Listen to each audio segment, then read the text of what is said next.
Excuse me, Mr. Gio. Yeah, what's up? What does it take to become a champion? You gotta dream, you gotta think, you gotta act, you gotta ball, you gotta bleed, and most important, you gotta believe. You gotta dream like a champion, think like a champion, act like a champion, say I'm a champion. Soar like a champion, bleed like a champion, look in the mirror and believe you're a champion. You gotta dream like a champion, think like a champion. You're tuned in to IChampionHealth Chats, the podcast for amplifying community voices and advancing health for all in Lexington, Kentucky. Each episode connects you with local champions who bring powerful stories, useful tools, and fresh ways we can show up for ourselves and others. Let's lock in and learn how we can champion health together. Welcome, listeners and viewers. I am excited to announce a special crossover season that brings together voices from across our community. I am Gerald Gibson, founder and executive director of Operation Making a Change, and I'm the host of IChampionHealth Chats, a podcast where we explore real stories and fresh ideas to advance health for all across Lexington. And I'm also excited to announce I am joined by someone whose leadership helped make this collaboration possible. Thanks, Gio. I'm Dr. Abini Elamine, co-founder of Project Ricochet and host of The Ricochet Effect, a podcast about community leadership and the impact of local action. What you're about to hear was recorded live at the 2025 Central Kentucky Black Family Conference, an event I had the privilege of helping bring to life. The conference brought people together from all walks of life, families, leaders, and neighbors, to focus on health, connection, and building stronger communities through conversation and shared experience. This year, the IChampionHealth Initiative and Project Ricochet teamed up with something special, a joint series of community interviews we're calling The Talking Drum. Across this series, you'll hear from youth, professionals, and artists, people who make Lexington the community it is. These conversations were led by Mr. Gio and Terry Dumphord from the Voyage Movement and also the Ricochet Effect podcast as a co-host. They dive into personal stories about health, leadership, family, and life's everyday moments, both the joyful and the challenging. Whether you were part of the event or you're just now tuning in, this series is a chance to reflect, connect, and hear what matters most straight from the people in our community. Make sure to follow #IChampionHealth Chats and the Ricochet Effect podcast at WUKY so you don't miss any part of the Talking Drum series and other future episodes. Now, let's take a moment to listen and celebrate what makes our community strong. Welcome, my brothers. How y'all doing today? Great. Just good. Welcome, brothers. For those who don't know you guys, can you guys, for one, introduce yourself and then tell us a little bit about what you guys do. All right. My name is Lafayette, Cowden the Fourth, born and raised in Louisville, Kentucky. And I've been studying African music and dance since I was about 15 years old. And so since then, I've been perpetuating the culture, because if we don't do it, who's going to do it? Yes, sir. Right. Especially in these days and times when they're trying to take a culture away from us. You know, it's going to take us to pass that tradition on to, the youth so that they don't forget. Yeah. Okay, Baba, is there a name for the group that you guys have? Yes. Go ahead, Baba. Explain that to me. The name of the group is Sewa. Say why. Means happiness. Okay. Cool. I was out there earlier. Y'all was giving me the breakdown of the drums and the mother drum versus the child drum versus the father drum. That was deep. A lot of people just look at those and think that they are just drums. They don't even understand it. Yeah. So we appreciate you guys for coming today. Thank you for being a part of our podcast. So I know what you're saying. You're doing the dance and you're studying the drums and stuff like that, and you want to make sure that our youth understand the history of this. So there's a community everywhere. And you spoke about Louisville. That's where you guys are from. I may have said that a different way. I'm from the Midwest, so I said we say Louisville. I'm actually from Wilmington, Delaware originally. Okay. Right. All right. You're from Delaware, the East Coast, and he's from the Ville. Correct. All right. So what does community mean to you? Man, community means so much. It's where our roots are. Okay. It's, you know, I can go on and on. I know you guys ain't got a whole lot of time, but, you know, just in a nutshell, community is where you're from and the culture that you grew up with. It also is knowing where we come from to know where we're going. And so that's why we do this, to perpetuate our culture. A lot of these kids, they do these dances and they really don't know the roots that it really comes from Africa. Come on, man. And so, you know, a lot of the dances and stuff that you see is well, really the whole continent of Africa. But a lot of them are similar to the West Coast style of dances. And so the kids need to know. It's almost like when people started to sample music, Right. and the kids don't know where the beat and music come from. Right, it was already there. And be like, I did that to my daughter. I said, yeah, that comes from whatever song it was, and I played it for her. She was like, oh wow, you know what I'm saying? So it's almost like a sample, and they don't know where the sample comes from. We're here to let them know where that sample comes from. Okay. And also, all the dances that are done in this country is done in Africa way before you even think about it. Yeah. You know, that Harlem Shake, they were doing that stuff in Africa way before they even thought about it over there. They call it the Harlem Shake, but it's something different in Africa. So, Yeah. I like that. yeah. All those dances are come from home. You know? So do you think that's like genetically just passed down, where we doing stuff and it's just passed down from the ancestors, where you don't even know why you doing this, but it comes centuries from in your past? Most definitely. How can I say this? I've gone, well, I go to Africa a lot, but I've gone and I noticed that, and everybody should know this, that we were dropped off, in different parts of the world. So there's Africans everywhere. Africans were here before anybody else. Everybody keeps saying the Native Americans, and but we were here on the planet everywhere.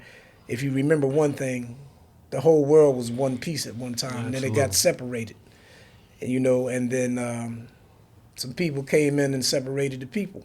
So community's okay, but I'd rather have unity. Come on, because without unity, you don't really have anything, and that's our issue now. We have children fighting each other over turf that don't belong to them. The turf don't belong to nobody but the Creator. That's right. Nobody on this planet owns anything. My partner says, you just borrowing this while you here. You don't own nothing. Don't get hung up on all this material stuff. It don't mean nothing. Right. It's nice to have nice things. It's nice to have money if you're getting it the correct way. But it really doesn't mean anything. It's all about your spirit that travels after you leave here. That's right. Jeez. So that leads me to a question. Excuse me, fellas. So what does healing look like for our people? And you can tie it into the drums. Like, how does that drum heal the people? Or you can just answer it on its face value. You're already on the right path. With you not even, I guess, knowing as much as you may not know about the drums. The drums are called the healing drums. So you are already on the right path. It's in our DNA. It's in our blood. The drums are healing drums. So there are certain rhythms and dances that are done for many and any occasion. But there are certain rhythms that are and dances that are done just for healing. There are some that are done to. There's a dance called Kakilambe in certain regions. It's done to remove evil spirits. You know what I'm saying? And so I don't know if we're on camera, but one of the moves is kind of like taking flight.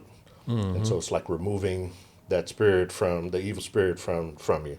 So it definitely is called the healing drum. Bob, you can speak more on that if you'd like. Actually, the two rhythms that we played started out are welcoming rhythms that we played earlier. Yeah. Lamban is done for, this is a French word called griot. That's a French word. But they're actually storytellers. Jelly is the name for the keepers of the culture.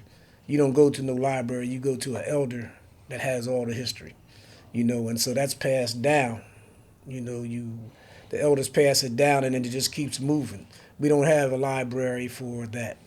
Sunu is a welcoming rhythm, so we play two welcoming rhythms, but Lamban is also used for healing. Some people call it Lamba, some people call it Lamban. There's a Guinea lambon, and then there's a Mali, lambon. So it depends on what area you're in. I want to say this real quick. There's a rhythm called More Bayasa.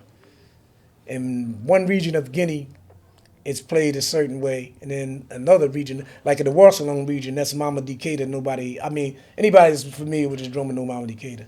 But in Faranau, which is Bolo Kara Kundi, the lead drummer from Percussion in Guinea, that's his village, and it's done differently, but the same meaning. The parts are different, but the same meaning. So. Yeah. That's powerful. Y'all dropped some gems in here.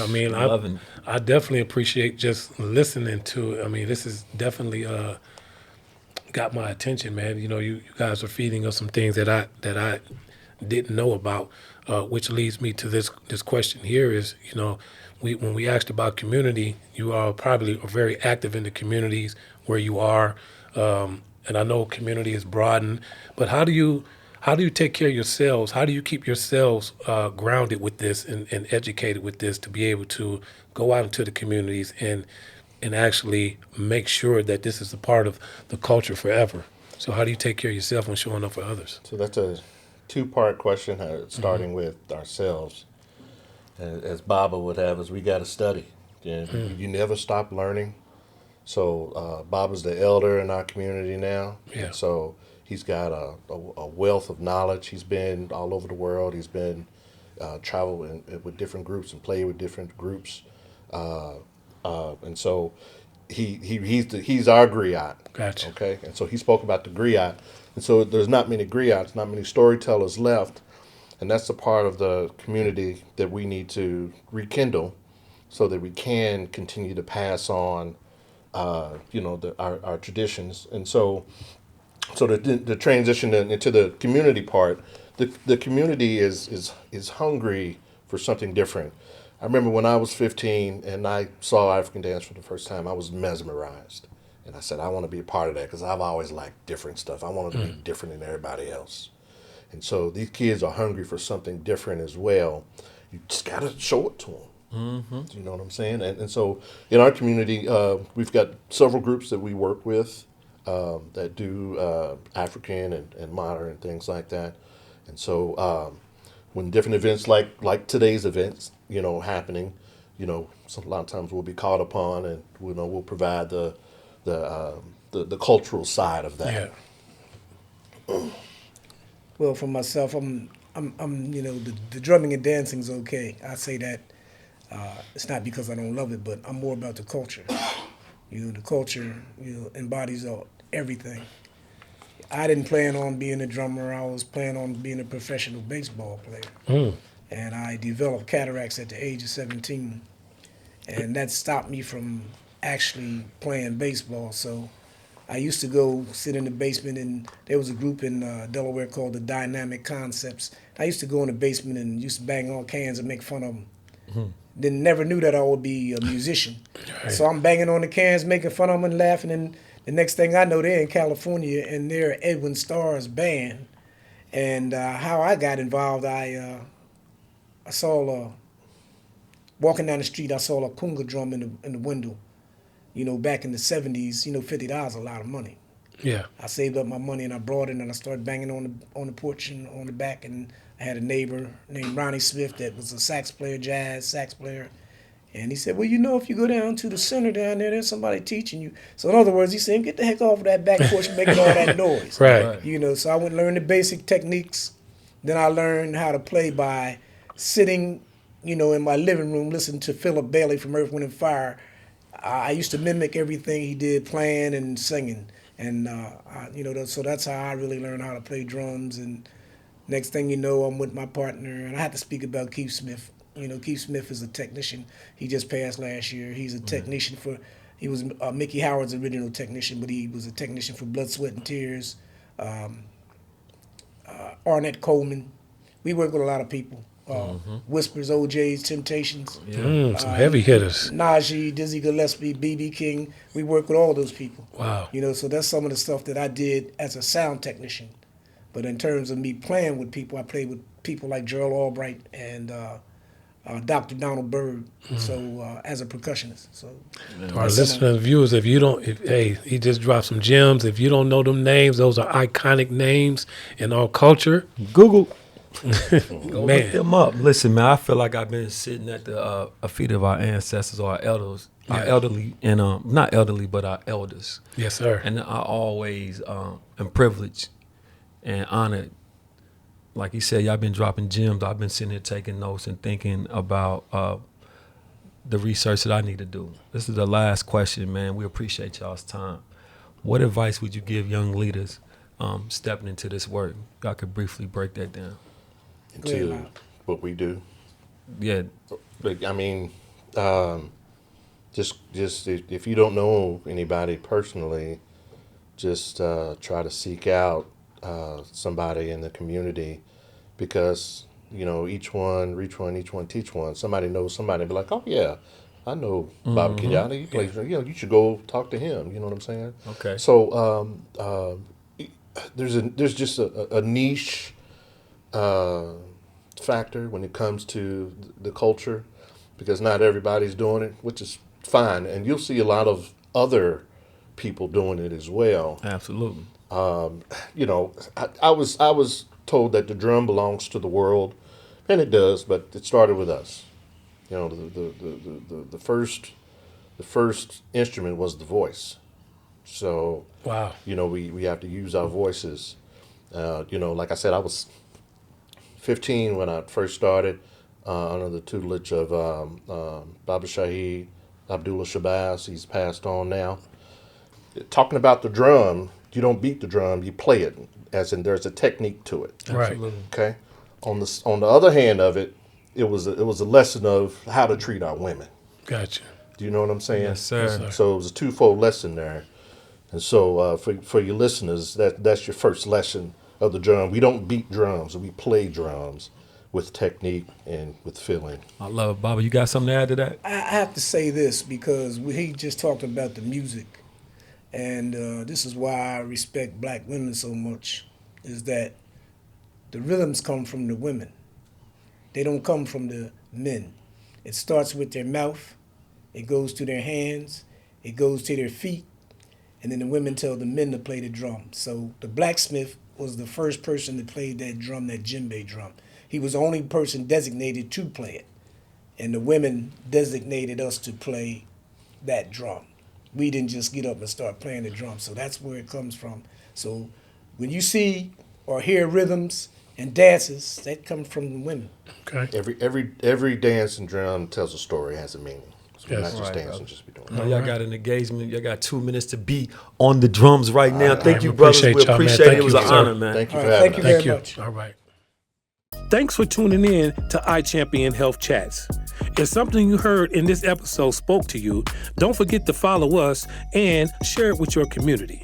You can find us on social media at IChampionHealth or email us at ichampionhealth@uky.edu. IChampionHealth is a collaboration between UK Prevent Community Engage Alliance and Operation Making a Change. This season of the podcast was supported by UK Healthcare's Healthy Kentucky initiative. The information shared here is from the IChampionHealth team or our guests. These views do not necessarily represent the official position of or endorsement by UK Healthcare. You can explore wellness resources from UK Healthcare and a free suicide prevention training at kyqpr.ukhc.org.